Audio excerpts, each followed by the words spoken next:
Welcome back to Ultralet's podcast, episode 14, I believe, is it? Or 13, something like that. I'm here today with James Green, and if you're wondering if I've shrunk, I haven't. He's just quite a big guy. How tall are you, James? 6'7". Blimey. I don't think this microphone stand's ever been this high, has it? Probably hasn't. So thanks for joining us today, James. We're just going to sort of have a look at your past and history and what you've been up to and what you're doing now. Yep. Your involvement in the property industry. So just to summarise, you are a former rugby league player. I am. Turned property investor. Yep. Turned mortgage broker. Yep. In order. Now you're quite prominent, really, online at least. I know a lot of people watching this will probably have heard of you in that sort of mortgage market. You're really pushing for that, aren't you? Yeah, certainly try. I think in the mortgage industry, I certainly had this when I started, is you just assume it's no disrespect to people that look like this, but bald, middle-class men that turn up in a grey suit and a briefcase. So, You've offended a few people there, I mean. yeah, the guy that taught me mortgages, that's exactly what you look like. So that's the stereotype in this industry. So, yeah, it's quite vanilla what we do. So to try and turn it on its head and make it a bit more interesting is quite a challenge, but one that we enjoy and try and change that stereotype a little bit. So going back to rugby then, just for our rugby fans who are watching this, who did you play for? How did it get going? So started at Hull KR when I was 16, Right. So signed for them straight out of school. So you're from Hull then? Yeah, so I actually grew up in West Hull. Right. All my family are diehard Hull FC fans. Yeah, it was a bit of a weird one bringing my parents at 16 to sign like professional terms. I think they did it through gritted teeth, but One day I'll play for Hull, maybe. yeah, I think they always like held on to that dream, which never materialised. But I had 10 years at Hull KR. Left there when they got relegated in 2016. Kind of bounced around a little bit after that. But it was during my time playing rugby that I started to invest in property, realising it's not something you're going to do forever. So my plan was to build a portfolio that cash flows enough to replace the drop-off that I would get from the rugby income into a normal job. So just going on to that, so when you were playing rugby, what was it that inspired you? Was it the fact that obviously rugby's not a long-term career and you were thinking, I need to get some money into something and think about what I'm going to do after this? Did you find there was enough support around doing that at the time? Yeah, there's quite a few reasons really. So first of all, my girlfriend at the time, now wife, her grandparents had quite a lot of property, so I was kind of around it from the age of 16 really when we got together. Then you start speaking to the senior players at the club and they're telling you to do something with your money, and they were always talking about property and stuff. And for me as well, I started to study property. When you're a professional sportsman, you live quite a privileged life. Like, come 1 o'clock, you're done for the day.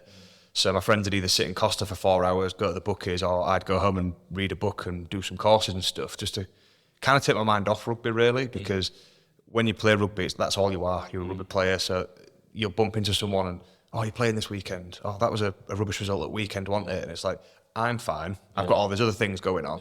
So it was quite 50 times that week already. Yeah, even friends and family. Yeah. It's like when I was first starting out, I'd come home and like over the dinner table, mum and dad would be like, "Are you playing this week?" And I was like, "Not this week. Maybe next week." I guess people are just interested though, aren't they? They want to have that conversation with you, but you get it's fed something up of it. different. It's something unique, and it is interesting to a lot of people. So for me, it was kind of like a distraction as well. Like park rugby at 1 o'clock when I leave. I'd go study. So I actually studied to do what you do. Oh, really? I've got level 3 in sales and lettings. Yeah. All right. Naively thinking that's something I can kind of dip my toe into from 1 p.m. till 7 p.m. I can start my own agency in an afternoon. Turns out you really can't. So kind of parked that, but it was whilst I was studying that and buying property whilst I was at Hull KR, that kind of snowballed into what I do now. Right, so the person that I guess set you up with your mortgage originally to buy your buy-to-let properties, that kind of got your mind thinking, really, this is about funding and borrowing money. This isn't finding deals, yes, but as much about actually getting the funding to buy them. Yeah, so to be fair, I enjoyed the entire process. We bought our first property in 2016, which was on Long Hill. So I'd finished training at Craven Park at 1 o'clock, put my scruffs on, drive around to Long Hill, do 4 hours worth of painting, which was going perfectly until I dislocated my shoulder and had surgery, so I was having to paint with my wrong hand. It was just a nightmare. That refurb took forever, but learned quite a lot from it. And then it was when I was studying to become an estate agent, and I realised, well, yeah, that's probably not something I can do. Parked that. But I actually got talking to a mortgage advisor at a wedding on the young couples table, and he got talking about what his day-to-day was, and hung over the next day, just quite impulsively booked onto the CeMAP course and studied that because I quite like the numbers side of it. Yeah. So working with investors and they come to me like, I want to make this return, got this, got the other, tweaking the portfolio, that was the next bit that interested me. And that was something I could start while I was still playing rugby. Just out of interest, what was it about property management or estate agency that you didn't like or didn't think you were suited to? I think it was just, in my mind, I could start from home. I could start in my box room at home, manage my properties and start to manage other people's. But you need that presence, you need staff. It's a 24-hour business because if you're managing, obviously you've got call-outs and stuff, and it wasn't until you start learning that you realise like, how naive you were. Right. So, yeah, and funnily enough, when I moved from Hull KR to my next club, which was in Manchester, my player sponsor was the biggest agent in the area. In Manchester? Yeah, right. So I got chatting to them and like, what did it take to get it off the ground? What's your day-to-day look like? And then I was like, yeah, this is, at the time I was living in a flat in Manchester. I was like, I can't run a business from a flat in Manchester.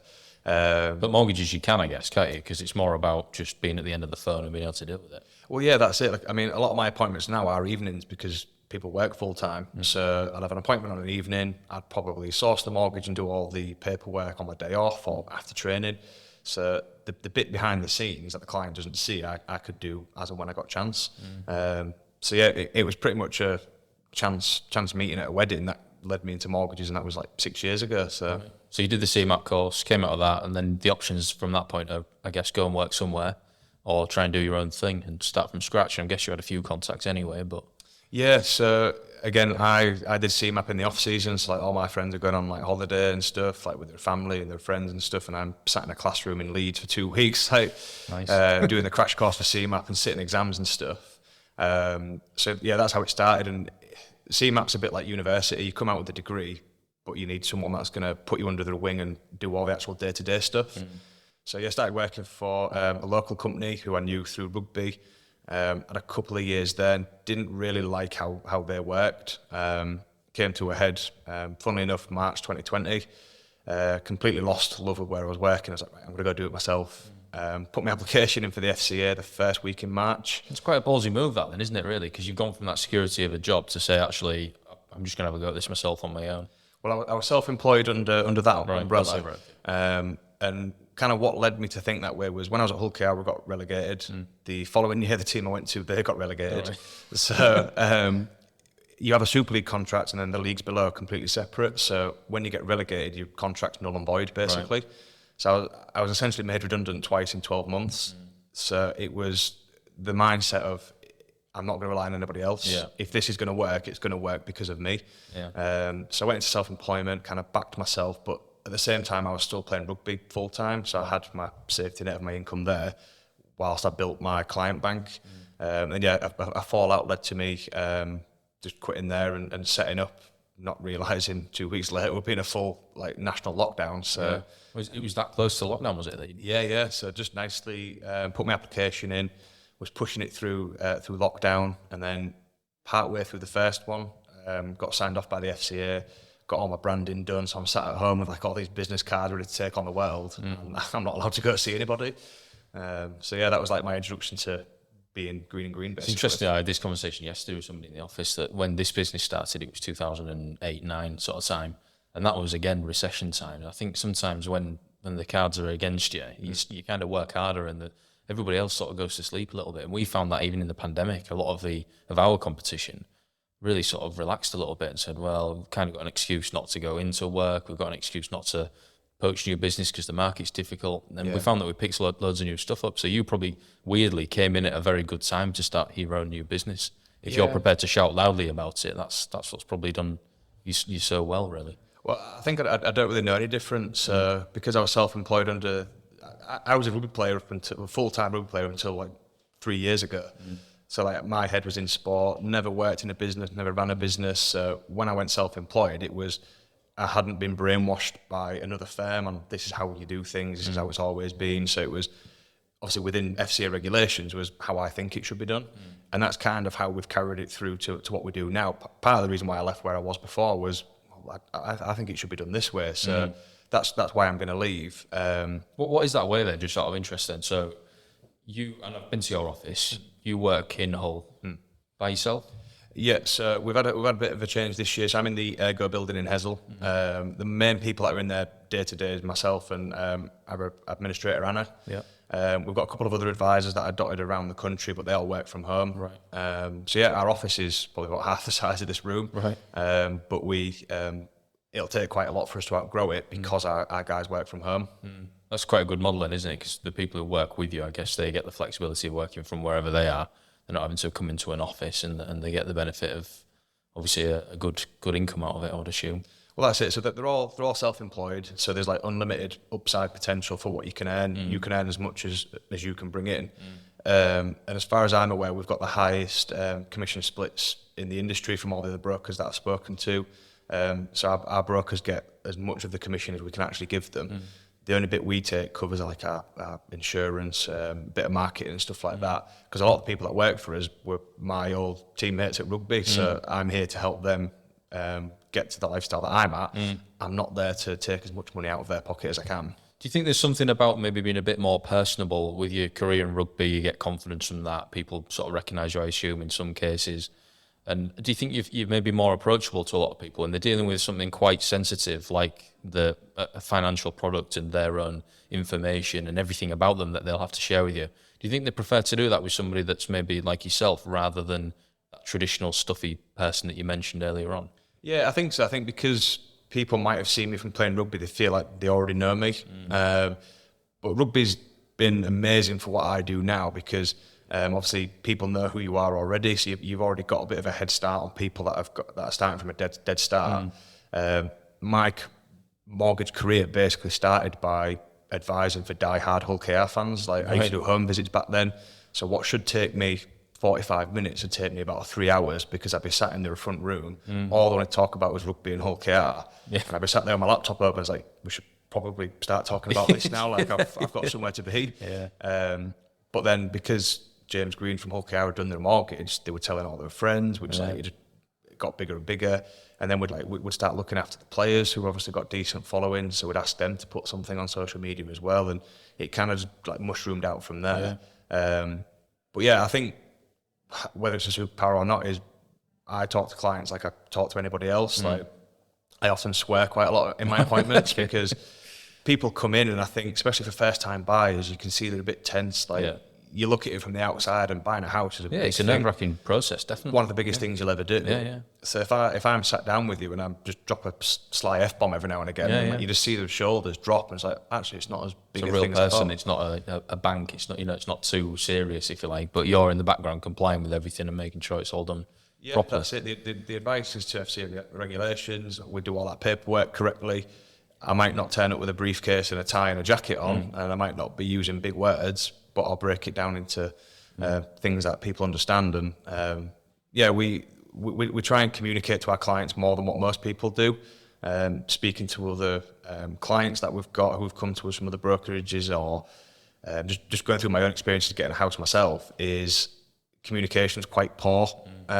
Typically from mortgage advisors, it's quite a long process. And if you're a first time buyer as well, you want that hand holding. So we kind of have a rule where if you ask me for an update, I've failed. I should always beat you to that punch, and that's kind of how we do it. Sometimes it causes a lot of stress because you're like, God, I need to do this, and but it's what people like about us. That's what people leave reviews for and stuff. So. You touched on just then about marketing, and I know you said word of mouth, particularly in those early days, was quite a big part of growing the business, as it is in any business. It was for me. But you're also, you put a lot of time into social media, don't you, and that side of things? Because I think I first really properly heard about you when I'd started seeing quite regular stuff on probably LinkedIn of all platforms. Yeah. What is it about that? Do you think that's been good for you, or? Yeah, definitely, because I think people have got, if I go to like a networking event or go into a new room, which doesn't feel new to me because they used to do that with us at rugby all the time. It's like, right, you've got this promotional event, you've got to go to this school, you've got to go to this, and it's like, so-and-so is going to meet you, but you know nobody else there, just go sink or swim. Is people have a slight understanding of who I am and what I do, so that makes conversation a lot easier. But I'm quite open-minded to listen to other people. Like I'm quite honest to admit I'm a rugby player that now does this. I've got no business training, nothing. I'll give anything a try, really open-minded, and I'll listen to advice. If someone's been in business for 30 years, or I've got quite a few friends that work in marketing that give me loads of advice about social media and stuff, is I don't know everything and I never will. So if someone's willing to give me advice, I'll listen and I'll give it a go. And if it works, we'll do it again. If it doesn't, then we won't. So I've attended a million networking events. Some have stuck, some haven't. Because you're the president of the BNI at the minute. I am, and as I It's a said very earlier, it's not title, as good as it sounds. So, I've got two more meetings where I'm president, which when I first took it on, I thought it's not going to be that much work. I go to the meeting anyway. But yeah, there's a lot involved. So that gets handed over to a guy called Nick. He does it for next month. But again, it was just, we were crying out for a president. Nobody else was really putting their hand up, which again should have been a bit of a red flag why no one was stepping forward. But just wanted to look after the group, really. I was like, well, someone's got to do it. I'll do it. I'll give it a go. Because once you've done it as well, I can kind of sit back for a few years. It's like, well, I've done my bit now. It's time for someone else to do it. But yeah, BNI was one of the things that's worked for me. You get a lot of business through that then, is it?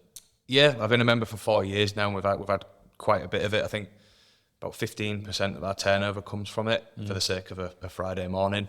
It's good, isn't it? But I joined there literally the week after I got signed off to do mortgages. So right. I'm there. When I was working at my old business, like I can now do mortgages. Joined into this group, and I'm looking around. I'm like, there's like 30 other people here that have all got well-established businesses. Like, what am I doing here? Right. But because bit of imposter syndrome, I guess, was it? Yeah, it only gets worse. Yeah. Like, the more you start to do, and the bigger circles you start to move around, and it only gets worse.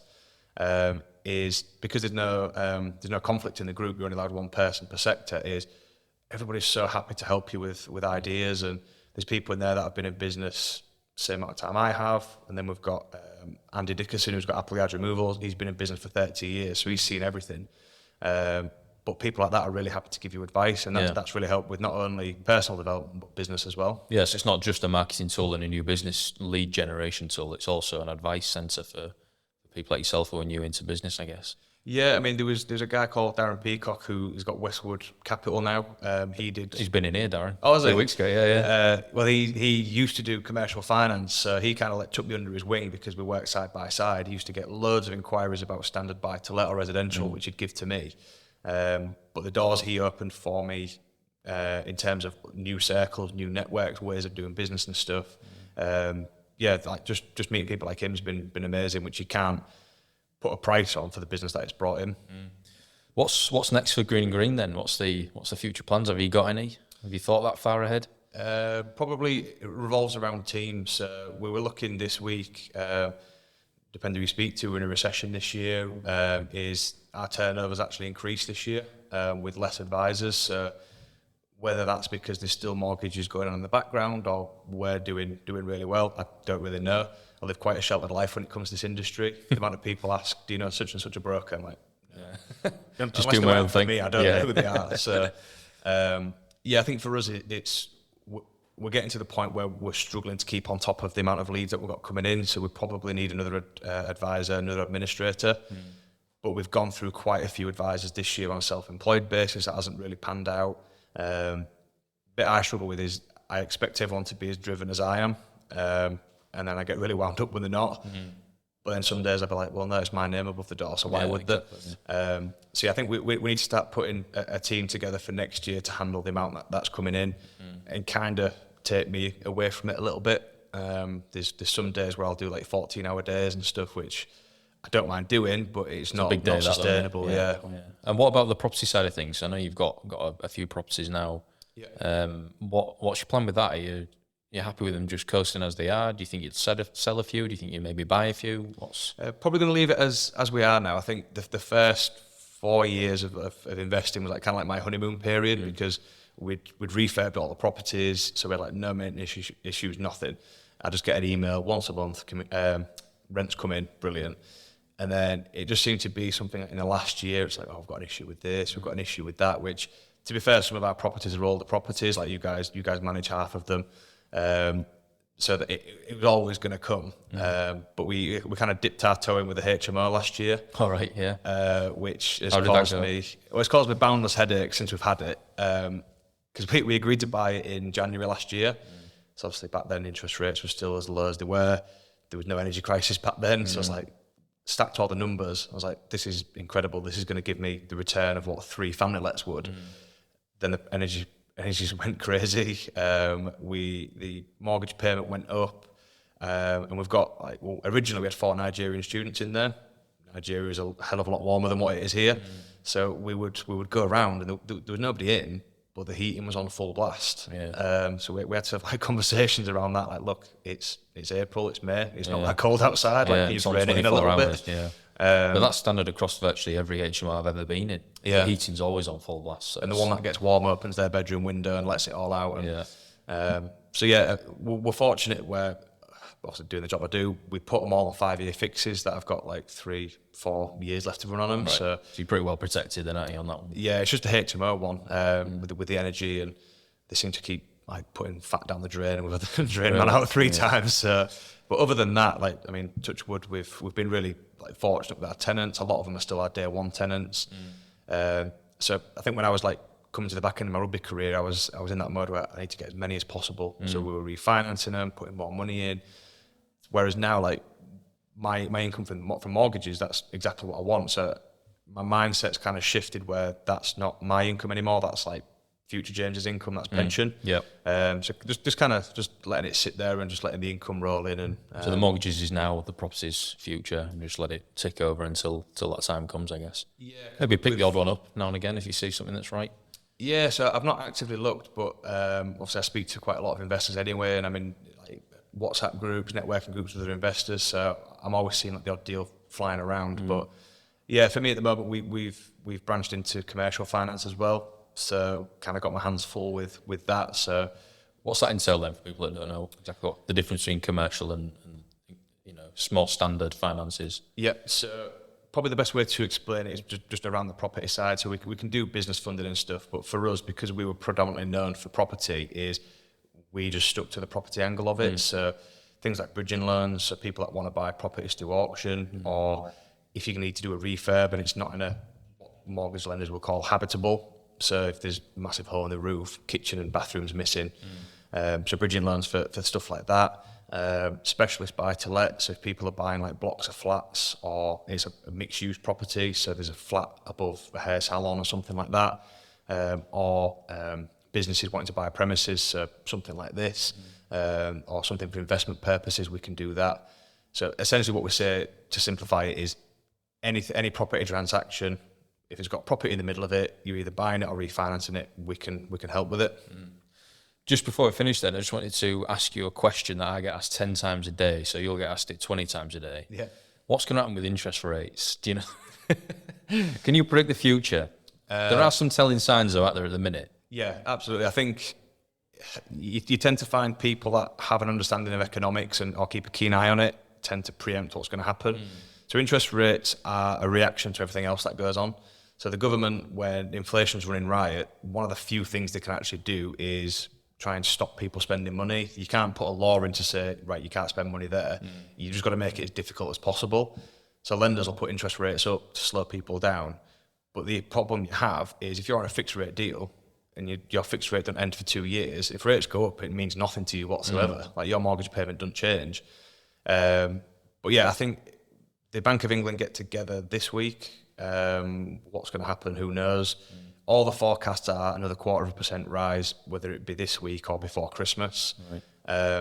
But the telltale signs are inflation. So the price cap came in for energy in July. That's already kicked in and showing signs of working. There's another price cap in October, so hopefully that should work. I might be biased, but if I went for the Bank of England, I'd hang fire until October and see what that new price cap does. Because at the minute, it's just people are getting it from all sides. Like the cost of fuel still quite high, food still quite high. They are coming down, but higher. But yeah, some of the telltale signs like petrol and diesel. I think we were like £2 a litre at the beginning of the year. We're down to like £1.50 now. So things are easing off. But so would you say it would be good practice to watch the pricing of certain other substantial things in society and just preempt based on whether they're coming down or going up? That's roughly what's going to happen with interest rates. Yeah, I think you need to be careful where you get your information from, because if you put BBC News on in the morning, the world's ending, sell all your properties now because property's dead. is be careful where you get your information from. Like, I haven't watched the news in years, and I feel a lot better about it. There's certain people I will trust because they've got no skin in the game. BBC, people like that, they get paid for people watching the news and reading their newspapers because, well, that's where the advertising is. So they're going to make things sound worse than they are to get your eyeballs. People like Martin Lewis, I won't listen to his mortgage advice because he's not qualified. I think everything else he talks about is great. But yeah, people like him. And I mean, I get most of my news from Twitter, which I have to take with a pinch of salt anyway. It's called X now, anyway. Oh, sorry, yeah. Yeah, but also I guess you put stuff out there, do you, on LinkedIn? Do you comment on this sort of stuff, or do you try and leave it as blank as you can for people to make their own minds up? I try and help where I can, because people come to us because we're in the know. We deal with it every day. So you want to be seen as someone that knows what they're talking about, and we're there to help. I mean, we have a mailing list. We send out a monthly newsletter, and when the mortgage charter came out, it's not something we can help with, but it helps our clients, so we sent that out. But yeah, I get quite a lot of information from LinkedIn, from other advisors. I follow other businesses that are on there that are paid to work with this stuff. So yeah, I'd listen to the people that don't get paid for reading headlines. People that get paid for helping. Yeah, I agree with that completely. James, I really appreciate you coming in today and having a chat with me and sharing your story and your opinions on things around our industry. I really enjoyed it. Thank you. Good. And that sort of concludes episode 14 of the Ultra Flex podcast. Thank you for watching.